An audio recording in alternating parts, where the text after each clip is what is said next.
दिवाली पर गणेश लक्ष्मी की पूजा क्यों होती है, जानिए इसके पीछे छिपा रहस्य।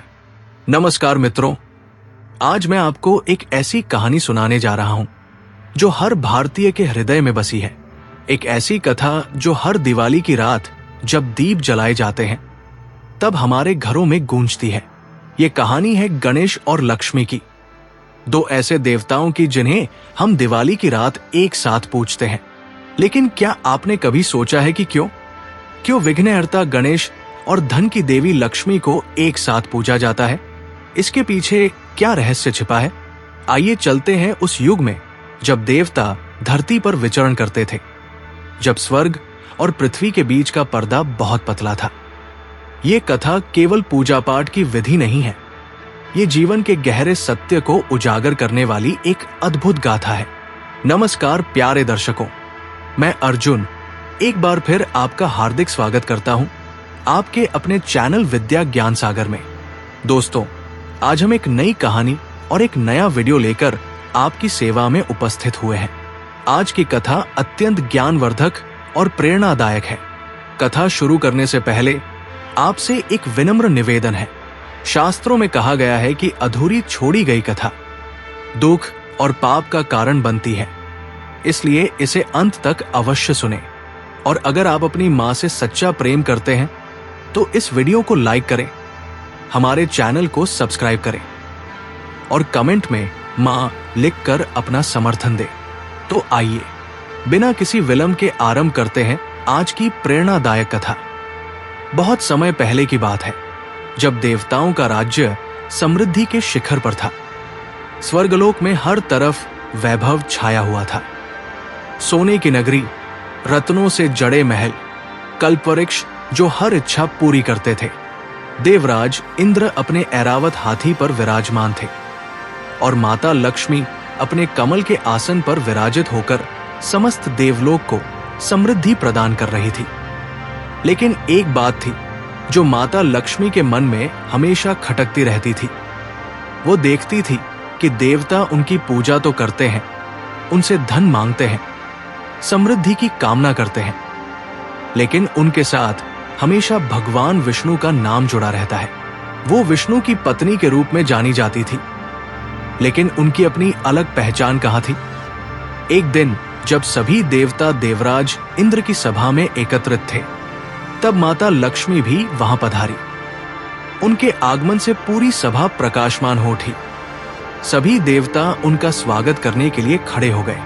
ब्रह्मा जी ने कहा, माता, आपके दर्शन से हम सब धन्य हुए।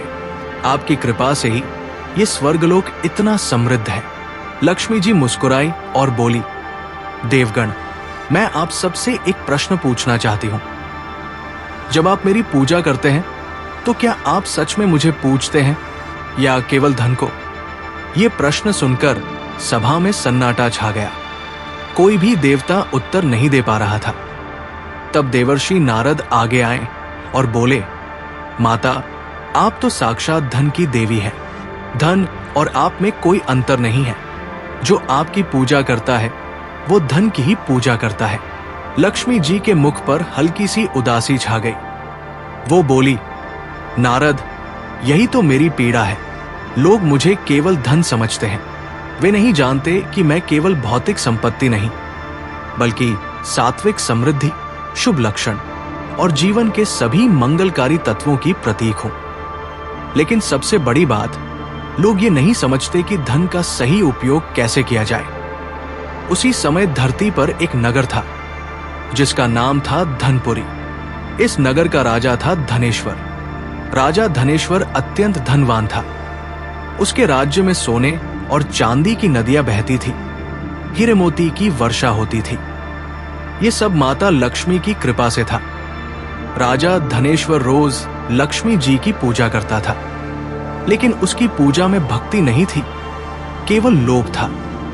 धीरे धीरे राजा धनेश्वर के मन में अहंकार भर गया। वो सोचने लगा कि वो स्वयं ही सबसे महान है। उसकी संपत्ति उसकी अपनी योग्यता का परिणाम है, देवी की कृपा नहीं। वो गरीबों की मदद नहीं करता था, ब्राह्मणों को दान नहीं देता था और प्रजा पर अत्याचार करता था। एक दिन एक वृद्ध ब्राह्मण राजा के दरबार में आया। वो बहुत भूखा और थका हुआ था। उसने राजा से भिक्षा मांगी। राजा ने घमंड से कहा, बूढ़े, मैंने अपनी मेहनत से ये धन कमाया है, तुम्हारी तरह हाथ फैलाकर नहीं। जाओ, यहां से चले जाओ। वो वृद्ध ब्राह्मण कोई और नहीं, साक्षात भगवान शिव थे, जो राजा की परीक्षा लेने आए थे। शिव जी ने कहा, राजन, धन तो लक्ष्मी की कृपा है, वो चंचला है, किसी के पास टिकती नहीं। अहंकार में मत रहो। राजा धनेश्वर क्रोधित हो गया और बोला, निकलो यहां से। मेरा धन मेरी शक्ति है, किसी देवी देवता की कृपा नहीं। यह सुनकर भगवान शिव ने एक गहरी सांस ली और अंतर्ध्यान हो गए। लेकिन जाते जाते उन्होंने कहा, राजन, जब अहंकार शिखर पर होता है तब पतन शुरू हो जाता है। तुम्हें जल्द ही इसका एहसास होगा। स्वर्गलोक में माता लक्ष्मी को यह सब दिख रहा था। उन्होंने धरती पर देखा कि कैसे लोग धन का दुरुपयोग कर रहे हैं, कैसे अहंकार में चूर होकर वे मानवता को भूल गए हैं। उन्होंने देखा कि राजा धनेश्वर ने भगवान शिव का अपमान किया है। लक्ष्मी जी ने भगवान विष्णु से कहा, प्रभु, ये स्थिति मुझसे देखी नहीं जाती। लोग धन को सब कुछ समझते हैं, लेकिन वे नहीं जानते कि धन बिना विवेक के विनाश का कारण बनता है। मैं चाहती हूं कि लोग समझें कि धन के साथ साथ बुद्धि और विवेक भी होना जरूरी है। भगवान विष्णु मुस्कुराए और बोले, देवी, आपकी बात सत्य है, लेकिन लोगों को यह सिखाने के लिए आपको एक उपाय करना होगा। आप गणेश जी से मिलिए, जो विघ्नहर्ता और बुद्धि के देवता है। उनके साथ मिलकर आप लोगों को यह संदेश दे सकती है कि धन और बुद्धि दोनों साथ साथ चलने चाहिए। लक्ष्मी जी ये सुनकर कैलाश पर्वत की ओर चल पड़ी, जहां भगवान शिव, माता पार्वती और उनके पुत्र गणेश और कार्तिकेय रहते थे। जब वो कैलाश पहुंची तो उन्होंने देखा कि गणेश जी अपनी माता पार्वती के पास बैठे हुए मोदक खा रहे हैं और कुछ विचार कर रहे हैं। लक्ष्मी जी ने माता पार्वती को प्रणाम किया और कहा, माता, मैं आपके पुत्र गणेश से कुछ बात करना चाहती हूं। पार्वती जी मुस्कुराई और बोली, लक्ष्मी, तुम तो मेरी बहन समान हो। बेटा गणेश, देखो, लक्ष्मी माता तुमसे मिलने आई है। गणेश जी ने अपना मोदक रखा और लक्ष्मी जी को प्रणाम किया। माता, आप यहां? अवश्य कोई विशेष कारण होगा। लक्ष्मी जी ने गणेश को सारी बात बताई। उन्होंने कहा, गणेश, तुम विघ्नहर्ता हो, बुद्धि और विवेक के देवता हो। लोग तुम्हारी पूजा हर शुभ कार्य से पहले करते हैं, लेकिन धन की प्राप्ति के लिए वे केवल मुझे याद करते हैं। वे नहीं समझते कि धन बिना बुद्धि के अभिशाप बन जाता है। गणेश जी ने गंभीरता से सिर हिलाया। माता, आपकी बात बिल्कुल सत्य है। मैंने भी देखा है कि कैसे लोग धन पाकर अहंकारी हो जाते हैं, कैसे वे अपनी मानवता खो देते हैं। धन तो एक साधन है, साध्य नहीं, लेकिन लोग इसे साध्य समझ बैठते हैं। लक्ष्मी जी ने कहा, तो फिर हमें कुछ करना होगा। लोगों को यह सिखाना होगा कि धन और बुद्धि दोनों साथ साथ होने चाहिए। अगर किसी के पास धन है लेकिन बुद्धि नहीं, तो वो धन उसके विनाश का कारण बनेगा। और अगर किसी के पास बुद्धि है लेकिन धन नहीं, तो वो अपनी बुद्धि का सही उपयोग नहीं कर पाएगा। गणेश जी ने एक योजना बनाई। उन्होंने कहा, माता, हम दोनों को मिलकर एक ऐसा उदाहरण स्थापित करना होगा जिससे लोग समझ सके कि धन और बुद्धि का संतुलन कितना जरूरी है। चलिए, हम धरती पर चलते हैं और राजा धनेश्वर को सबक सिखाते हैं। उधर धनपुरी में राजा धनेश्वर की स्थिति बिगड़ती जा रही थी। जिस दिन से उसने भगवान शिव का अपमान किया था, उसी दिन से उसकी किस्मत पलटने लगी थी। पहले तो उसके खजाने में चोरी होने लगी, फिर उसके व्यापारी जहाज समुद्र में डूबने लगे, उसकी फसलें सूखने लगी और उसकी प्रजा भूखी रहने लगी। राजा समझ नहीं पा रहा था कि ये सब क्यों हो रहा है। उसने अपने मंत्रियों को बुलाया और पूछा, ये क्या हो रहा है? मेरा सारा धन कहां जा रहा है? एक बूढ़े मंत्री ने हिम्मत करके कहा, महाराज, ये सब आपके अहंकार का फल है। आपने भगवान शिव का अपमान किया, आपने गरीबों की मदद नहीं की, आपने ब्राह्मणों को दान नहीं दिया। माता लक्ष्मी चंचला है, वो अहंकारियों के पास नहीं रहती। राजा को गुस्सा आ गया, उसने उस मंत्री को कारागार में डाल दिया। लेकिन उसकी स्थिति और खराब होती गई। एक समय जो राजा करोड़ों का मालिक था, अब वो कंगाल हो गया था। एक दिन राजा धनेश्वर अपने खाली महल में बैठा रो रहा था। उसे समझ आ गया था कि उसने गलती की है। उसका अहंकार उसके पतन का कारण बना। वो जमीन पर गिर पड़ा और माता लक्ष्मी से क्षमा मांगने लगा। माता, मुझसे बहुत बड़ी गलती हो गई। मैंने आपकी कृपा को अपना हक समझ लिया था। मैंने सोचा था कि ये धन मेरे बल पर है, आपकी कृपा से नहीं। मुझे माफ कर दीजिए। मैं समझ गया हूं कि धन बिना विनम्रता के अभिशाप है। राजा की ये पुकार स्वर्ग तक पहुंची। माता लक्ष्मी और गणेश जी ने तय किया कि अब समय आ गया है धरती पर जाने का। वे दोनों एक ब्राह्मण दंपत्ति के रूप में राजा धनेश्वर के महल में पहुंचे। राजा ने जब उन ब्राह्मण दंपत्ति को देखा तो उनके चरणों में गिर पड़ा। महाराज, महारानी, मुझ पापी को क्षमा करें। मैंने बहुत गलतियां की हैं। मुझे कुछ ज्ञान दीजिए कि मैं अपनी गलतियां कैसे सुधार सकता हूं। गणेश जी ने ब्राह्मण के रूप में कहा, राजन, तुम्हारी पहली गलती यह थी कि तुमने धन को ही सब कुछ समझ लिया। धन तो पानी की तरह है, वो बहता रहता है, उसे रोककर नहीं रखा जा सकता। जो धन को बांटता है वो और बढ़ता है, जो उसे रोकता है वो सूख जाता है। लक्ष्मी जी ने ब्राह्मणी के रूप में कहा, और तुम्हारी दूसरी गलती यह थी कि तुमने अहंकार को अपने ऊपर हावी होने दिया। अहंकार सबसे बड़ा शत्रु है। जब मनुष्य ये सोचने लगता है कि उसकी सफलता केवल उसके बल पर है, तो वो अपने पतन को न्योता देता है। राजा रो पड़ा, मैं समझ गया हूं, लेकिन अब मैं क्या करूं? मेरे पास कुछ नहीं बचा। गणेश जी ने मुस्कुराते हुए कहा, राजन, जब मनुष्य के पास कुछ नहीं रहता, तभी उसकी असली परीक्षा शुरू होती है। तुम्हारे पास अब भी सबसे बड़ा धन है, वो है तुम्हारा अनुभव, तुम्हारा ज्ञान। इसका सदुपयोग करो। उस रात राजा धनेश्वर को एक स्वप्न आया। उसने देखा कि माता लक्ष्मी और गणेश जी उसके सामने खड़े हैं। लक्ष्मी जी ने कहा, राजन, हम तुम्हें कुछ सिखाना चाहते हैं। धन की देवी होने के नाते मैं तुम्हें बताती हूं कि धन 3 प्रकार का होता है। पहला है भौतिक धन, जो सोना, चांदी, रुपया, पैसा है। ये धन सबसे क्षण भंगुर है, ये आज है, कल नहीं।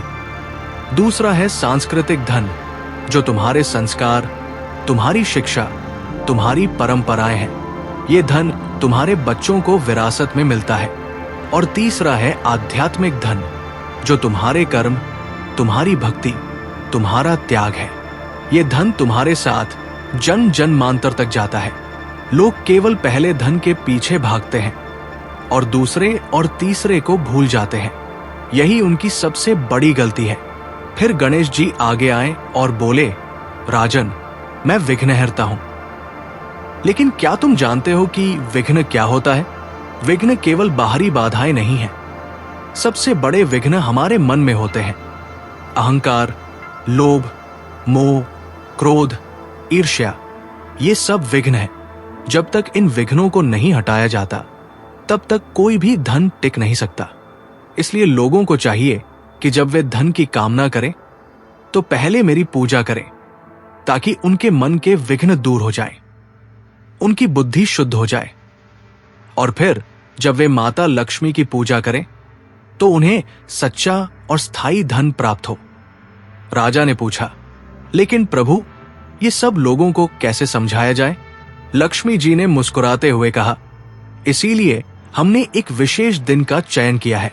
वो दिन है दीपावली।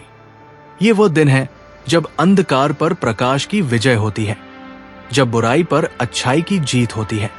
इस दिन लोग अपने घरों को दीपों से सजाएंगे, अंधकार को दूर करेंगे और हमारी पूजा करेंगे। लेकिन महत्वपूर्ण बात यह है कि वे पहले गणेश की पूजा करेंगे। जिससे उनके मन के विघ्न दूर हो, उनकी बुद्धि शुद्ध हो, और फिर वे मेरी पूजा करेंगे, जिससे उन्हें सच्चा धन, समृद्धि और सुख शांति प्राप्त हो। सुबह जब राजा धनेश्वर की नींद खुली तो उसे एहसास हुआ कि यह कोई साधारण स्वप्न नहीं था, ये दिव्य संदेश था। उसने तुरंत अपनी प्रजा को इकट्ठा किया और सबको अपनी गलतियां स्वीकार की। मेरी प्रिय प्रजा, मुझसे बहुत बड़ी गलती हुई। मैंने अहंकार में अंधा होकर तुम सबकी उपेक्षा की। मैंने धन को ही सब कुछ समझ लिया और मानवता को भूल गया। लेकिन अब मैं बदल गया हूं। अब मैं तुम सबकी सेवा करूंगा, तुम सबके सुख दुख में शामिल रहूंगा। राजा ने जो कुछ भी उसके पास बचा था वो सब प्रजा में बांट दिया। उसने गरीबों की मदद की, भूखों को खाना खिलाया, बीमारों का इलाज करवाया। धीरे धीरे उसका जीवन बदलने लगा। और फिर एक चमत्कार हुआ। जैसे जैसे राजा ने अपना धन बांटा, वैसे वैसे उसके पास धन आने लगा। व्यापारी उसके राज्य में आने लगे, किसान अच्छी फसल उगाने लगे, उसकी प्रजा खुशहाल होने लगी। ये माता लक्ष्मी की कृपा थी। लेकिन इस बार ये कृपा स्थायी थी, क्योंकि राजा ने बुद्धि और विवेक से काम लिया था। राजा ने एक भव्य मंदिर बनवाया, जहां गणेश और लक्ष्मी की मूर्तियां एक साथ स्थापित की गई। उसने घोषणा की, आज से हर साल दीपावली के दिन हम पहले गणेश जी की पूजा करेंगे और फिर माता लक्ष्मी की। ये परंपरा सदियों तक चलेगी और लोगों को याद दिलाती रहेगी कि धन और बुद्धि दोनों साथ साथ होने चाहिए।